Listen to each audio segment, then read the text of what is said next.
Autant il y a de représentations de Jésus, autant il y a de conceptions différentes de qui il est. À travers tout ce fouillis, qui est le vrai Jésus?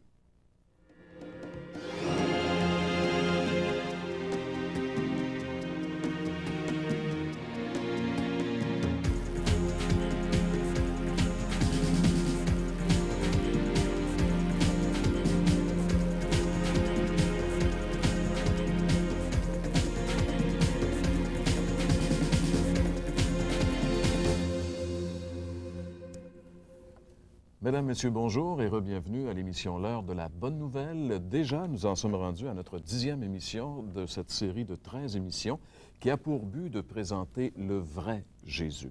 Et on espère que si vous êtes là pour la première fois, vous allez faire des découvertes intéressantes aujourd'hui, si vous demeurez avec nous, puisqu'aujourd'hui, on parle d'un aspect de Jésus qui est peut-être le plus merveilleux qu'on peut expérimenter, c'est-à-dire Jésus, le vrai libérateur. Et pour ce faire, j'ai le plaisir d'accueillir mes collègues Gaston Jolin. Bonjour Gaston. Bonjour Jean-Pierre. Ainsi que François Fréchette. Bonjour François. Bonjour Jean-Pierre. Lorsqu'on parle, François, de Jésus en tant que libérateur, à quoi est-ce qu'on veut faire allusion vraiment?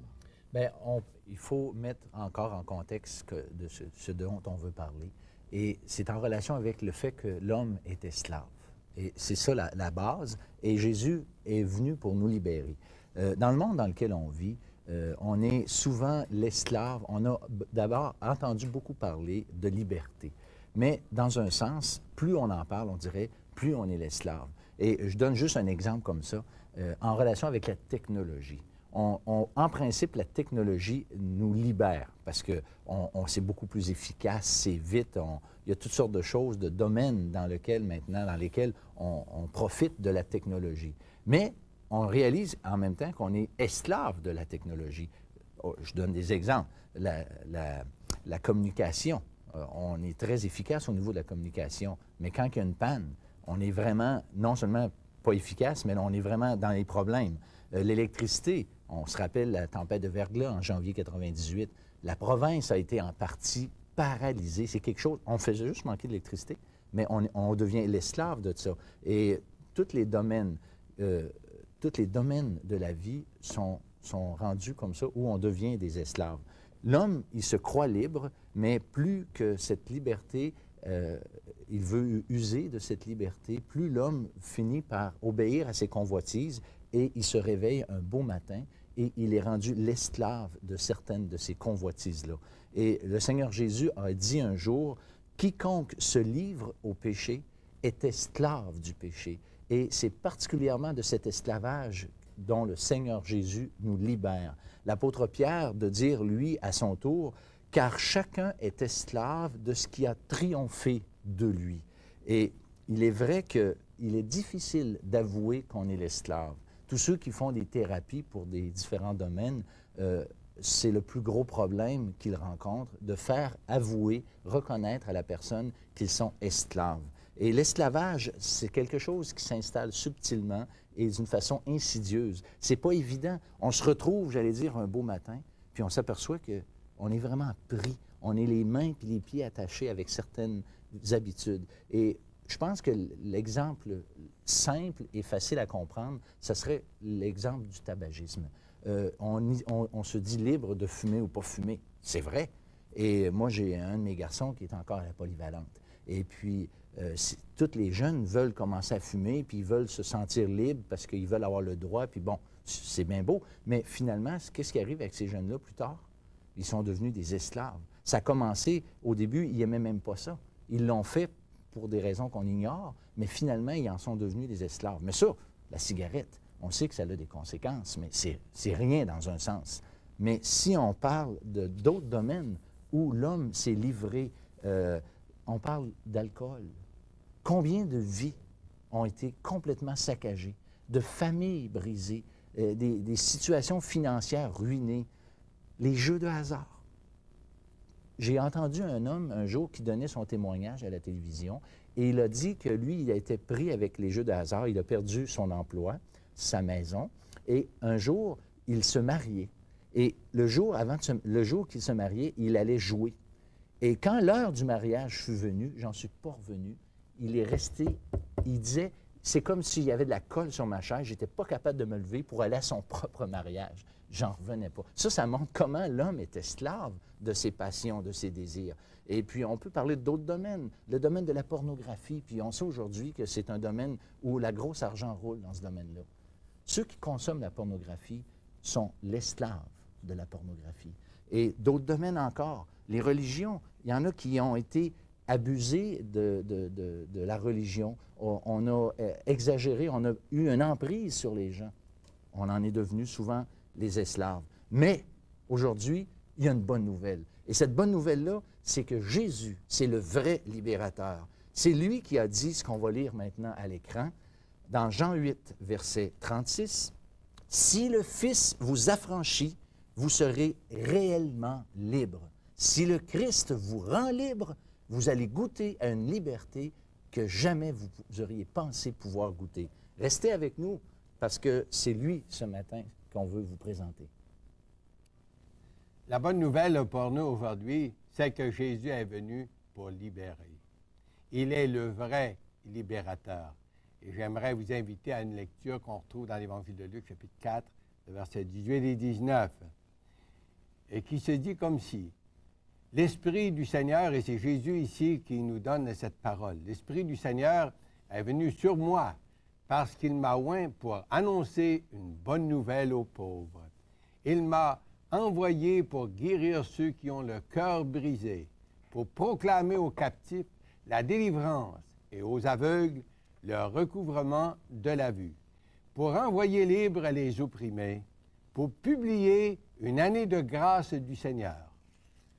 Ce texte dit que Jésus est venu à la rescousse de ceux qui sont les plus vulnérables, ceux qui sont sans ressources. Jésus a une bonne nouvelle pour les pauvres, les faibles, les sans ressources. C'est vers les démunis que le Sauveur se tourne, n'a-t-il pas dit, car le Fils de l'homme est venu chercher et sauver ce qui était perdu. Notre texte nous parle de ceux qui ont le cœur brisé. Combien de milliers de gens ont des cœurs brisés, des vies brisées? Plusieurs finissent par le suicide, tandis que des milliers d'autres y sombrent.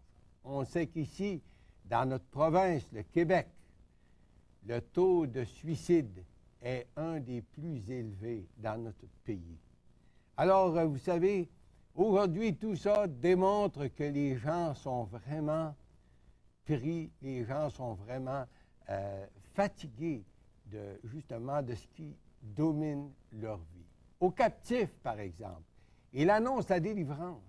Oui, les captifs, ceux qui sont prisonniers des circonstances de la vie, ceux qui sont victimes de certaines convoitises qui dominent leur vie. Et justement, notre ami François nous a parlé, nous a cité comme exemple le tabagiste. Combien de gens aujourd'hui, et je le cite comme exemple tout simplement, parce que c'est connu partout. Aujourd'hui, avec toute la publicité qu'on en fait, les gens se rendent compte que le tabagisme, c'est un esclavage. Une fois que les gens s'adonnent justement au fumage, bien, ils deviennent esclaves. Et ça, c'est seulement une des choses parmi tant d'autres. Que de gens sont esclaves de la boisson, par exemple. Ah, bien oui, ils savent très, très bien le dommage que ça peut leur apporter, parce que le péché, ça isole. Ça isole l'homme, ça sépare, ça brise les foyers. Et puis celui qui est esclave de la boisson, très souvent, il perd sa famille, et puis il perd son emploi, puis il se ramasse très souvent dans des milieux de désintoxication, et puis finalement, il n'y a plus personne, puis il n'y a plus d'amis. C'est un peu comme l'histoire du prodigue, en fait. Mais le Seigneur continue. Il dit aux aveugles, le recouvrement de la vue. Et si pour vous, il n'y a plus d'issue, plus de sortie, Jésus peut changer les choses. Puis ici, il nous parle d'un aveuglement qui pourrait être tout autre que l'aveuglement physique, par exemple. Ça pourrait être un aveuglement sur le plan spirituel. on ne sait pas où on va, on n'a pas de but dans la vie, on ne sait pas ce qui nous attend, on a beau se souhaiter le paradis à la fin de nos jours, mais tout ça, c'est tout simplement, vous savez, tout simplement de la couleur, le temps des fêtes, vous savez, qui se propage à travers les familles. Mais le Seigneur de dire, à moins qu'un homme ne naisse de nouveau, il ne peut voir le royaume de Dieu. Et il est aveugle sur le plan spirituel. Et que de gens aujourd'hui n'ont aucune espérance face à la mort, face à l'au-delà. Ça, c'est un aveuglement qui est très triste. Et vivre, est-ce qu'on peut vivre et être heureux sans savoir ce qui nous attend? Le Seigneur, il est venu justement pour faire la lumière. Il est la lumière. Et puis, il est venu justement pour qu'on puisse savoir, pour qu'on puisse avoir une espérance qui est vivante, pour ouvrir les yeux de ceux qui sont aveugles, aussi bien cet aveuglement sur le plan spirituel. Les opprimés, ceux qui sont lassés, abusés, victimes de viol, Jésus offre la liberté. Et encore aujourd'hui, c'est encore un des problèmes. Vous savez, du viol, combien de foyers sont pris avec ces problèmes aujourd'hui? Dans les mêmes familles, victimes de viol, très souvent de nos proches, de ceux qui sont autour de soi, que de jeunesse, que de jeunes sont aujourd'hui les victimes. Et justement, tout ça, ça reflète ce qui se passe dans notre société. Justement, parce que les gens ne connaissent pas le Seigneur. Avec tout ça, il y a la grâce de Dieu qui est à la portée de tous en Jésus. C'est pourquoi le Seigneur est venu comme le libérateur. Peu importe notre situation, peu importe nos problèmes, Jésus est le vrai libérateur. Lui et lui seul peut changer les choses si on lui donne le plein contrôle de nos problèmes et de nos vies. Si on vient à lui tel qu'on est, comme il l'a dit si bien, « Venez à moi, vous tous qui êtes chargés, fatigués, puis moi, je vous donnerai du repos. » C'est sa promesse. Si pour plusieurs, ils en sont venus à la conclusion qu'il n'y a plus d'issue, plus de sortie, la Bible nous révèle que Jésus peut transformer la vie des plus désespérés. Peu importe comment creux on se trouve, et Dieu sait qu'il y en a plusieurs qui peuvent être très creux, très profonds. Je ne veux pas faire la morale à personne. Mais vous savez, c'est quand même vrai. On entend des témoignages à cette fin encore aujourd'hui. Jésus peut sortir l'homme le plus désespéré, puis le relever, puis nous donner de la joie dans la vie. La Bible nous donne plusieurs exemples, justement. On se rappelle de Marie-Madeleine, qui était dominée par 7 démons. Jésus l'a libérée. Puis elle est devenue une merveilleuse servante de Jésus. On a son témoignage dans la parole de Dieu. Et je voudrais ici m'arrêter sur la libération du démoniaque que nous retrouvons dans l'Évangile de Marc, chapitre 5. On ne prendra pas le temps de lire justement ce récit. Mais par exemple, vous pourriez le lire chez vous. Cet homme en était venu à habiter dans les sépulcres. On avait essayé de le lier avec des chaînes, mais il brisait ces chaînes.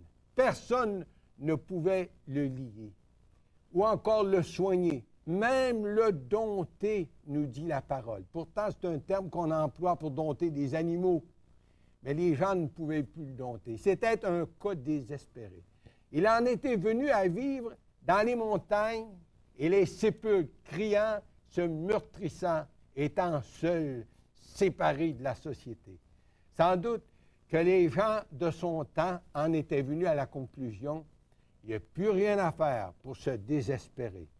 De nos jours, nous retrouvons des milliers de gens qui sont esclaves de 1001 circonstances dans la vie. Puis on entend les gens conclure en disant « il n'y a plus rien à faire. Ils vont mourir comme ils ont vécu. » Mes chers amis, détrompez-vous, comme dans le cas de cet homme désespéré. En Marc chapitre 5, Jésus, le vrai libérateur, peut changer les choses, peut changer les circonstances. Premièrement, cet homme désespéré est venu à la bonne source. Il est venu à Jésus pour lui soumettre son problème, pour se placer devant lui tel qu'il était. Il a reconnu que Jésus, deuxièmement, que Jésus était le Fils de Dieu, du Dieu très haut, et qu'il pouvait, lui apporter une délivrance. Et troisièmement, il se prosterne devant lui dans un acte de repentance.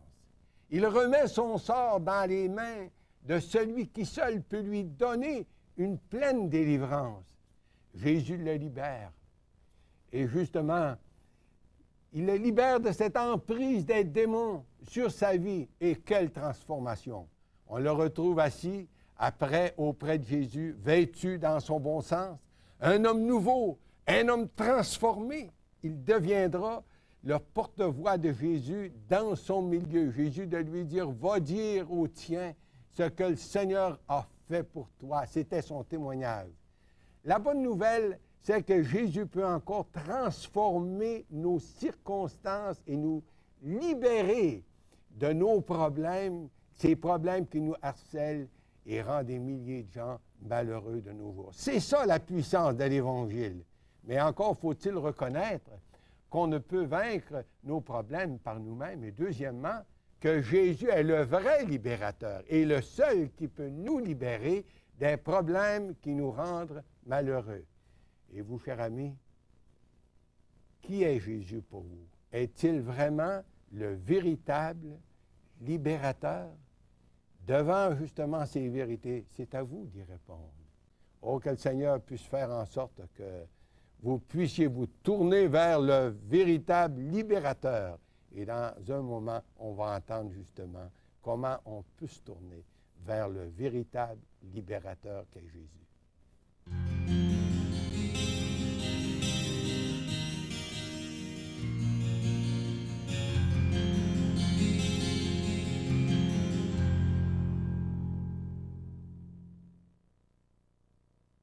Oui, comme on vient tout juste de l'entendre, Jésus a la puissance de vous libérer. Jésus a la puissance de vous transformer. Il est d'ailleurs le seul qui puisse vraiment faire de vous une nouvelle créature. L'apôtre Paul, qui a expérimenté la puissance transformatrice de Jésus, a écrit « Si quelqu'un est en Jésus-Christ, il est une nouvelle création. Les choses anciennes sont passées, voici toutes choses sont devenues nouvelles. » C'est possible pour vous d'avoir une nouvelle vie. C'est possible pour vous de recommencer à zéro. Il vous faut venir à Jésus tel que vous êtes. Jésus lui-même a invité ceux qui l'écoutaient à venir à lui pour être libérés.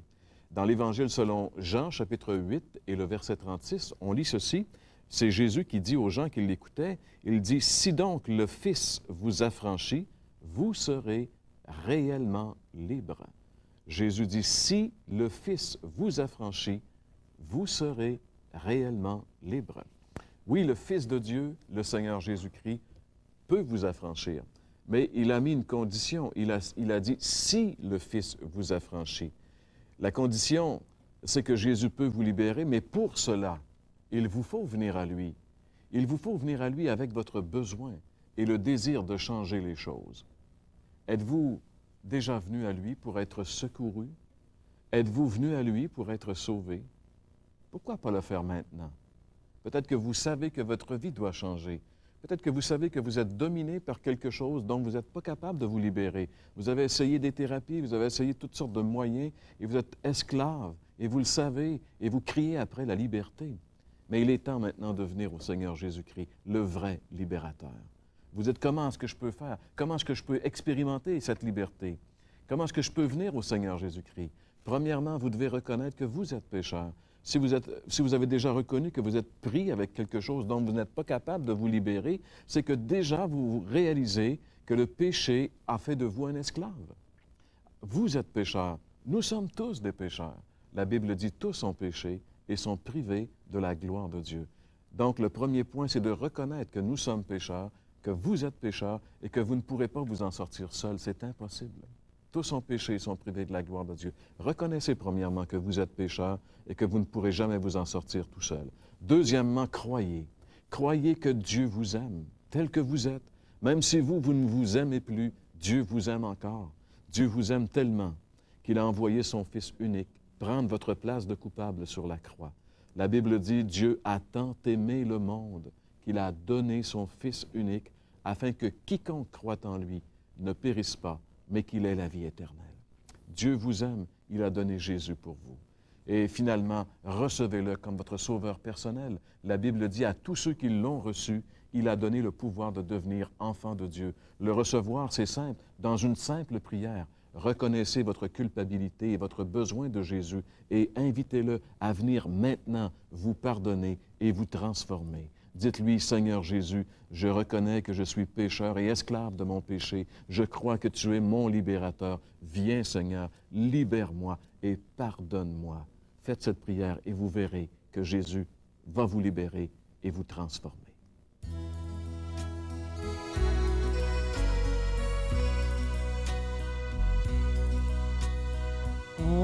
Entends-tu, Jésus t'appelle, viens, ô pécheur, il t'attend. À cette voix si fidèle, tu résistes à trop souvent. Laisse entrer le roi de gloire. Ouvre ton cœur à Jésus.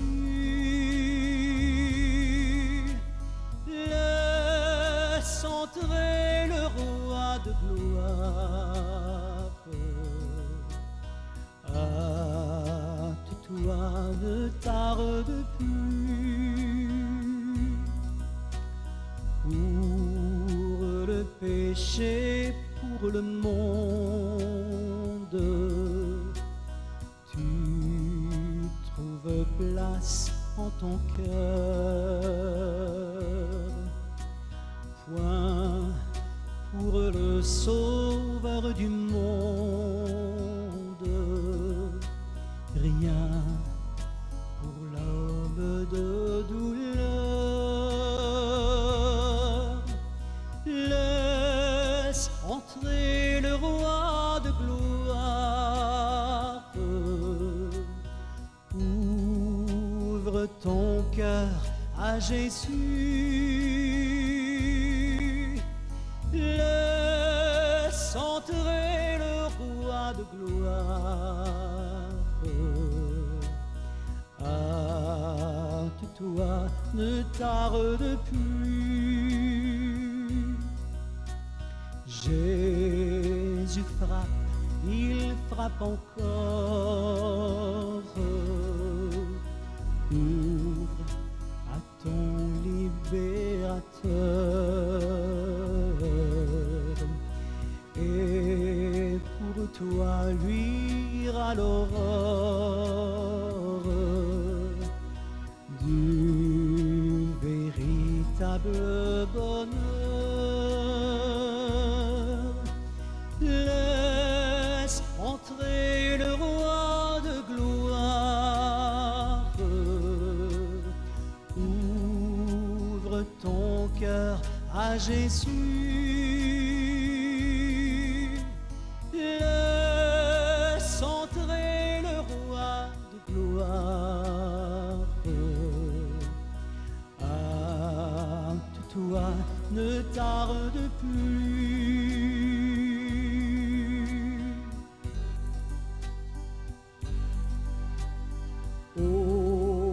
Aujourd'hui c'est jour de grâce. Ne compte pas sur demain. Pendant que ton Sauveur passe, saisis sa puissante main. Laisse entrer le roi de gloire. Ouvre ton cœur à Jésus. Laisse entrer le roi de gloire.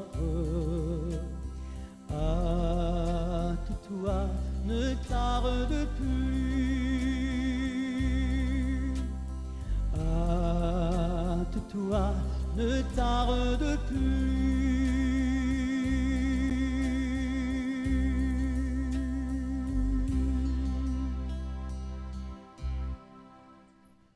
Merci beaucoup, Jacques Whitney. Oui, hâte-toi, ne tarde plus. C'est maintenant que nous devons prendre cette décision, la plus importante de toute notre vie, celle de céder notre vie au Seigneur Jésus-Christ, le Roi de gloire. François, nous aurons encore une fois cette semaine l'occasion de rencontrer des gens lors de Déjeuner de l'Espoir. Quant à toi, tu te retrouves À Beauport, dans la région de Québec, Beauport. au restaurant Normandin sur la rue Royale. Oui. Et quant à moi, bien, je serai à Sherbrooke pour un autre Déjeuner de l'Espoir. Ça nous fera Puis plaisir la de date? rencontrer nos gens. Pardon? Ça nous fera plaisir de rencontrer notre monde. Absolument. Oui, la date, c'est le 25 mars, Gaston. Merci bien, Gaston. Merci, François. C'est déjà tout le temps qui est à notre disposition. On vous invite à être avec nous la semaine prochaine pour l'heure de la bonne nouvelle.